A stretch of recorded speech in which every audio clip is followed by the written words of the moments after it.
By Alex Conrad. Forbes staff. In the early months of the pandemic, Michael Abramson returned home to Texas to plot his next career move. A former partner at storied venture capital firm Sequoia Capital, he'd kept a low public profile despite investments in flashy startups like beauty retailer Glossier and delivery app Rappi. Hoping to maintain that quiet approach in his next endeavor, he pinged a friend with a similar penchant for privacy and billions of dollars to invest. WhatsApp billionaire Jan Koum. Today, with Koum's support, Abramson quietly leads Newlands, a firm that has rapidly grown into one of the largest new funds in tech. Abramson and Koum haven't spoken publicly about Newlands, and the firm does not appear in recent funding announcements. Its corporate website is little more than a shell, but regulatory filings reveal a firm that holds nearly $10 billion in public equities, mostly tech stocks, and is beginning to make investments in the early-stage startup ecosystem. Some peers consider Dallas-based Newlands to be effectively Koum's family office, deploying some of a fortune that Forbes values at about $15 billion, and filings link Koum to Newlands.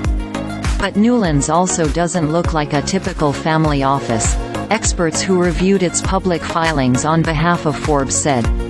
The extent of Newlands' size beyond its public holdings isn't easily assessed. Abramson and Koum didn't respond to requests for comment, nor did three other investors known to work at the firm.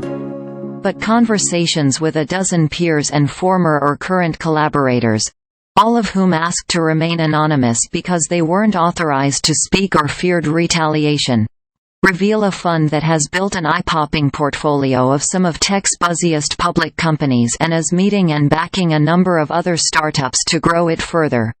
They have a great network, and they're bought into a lot of stuff, said one investor familiar with the firm.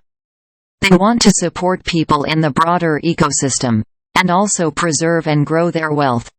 When Sequoia doubled down on its early-stage investment in WhatsApp in 2013, Abramson was a key member of the team that worked closely with Koum, an immigrant from Ukraine whose messaging app had reached 200 million users.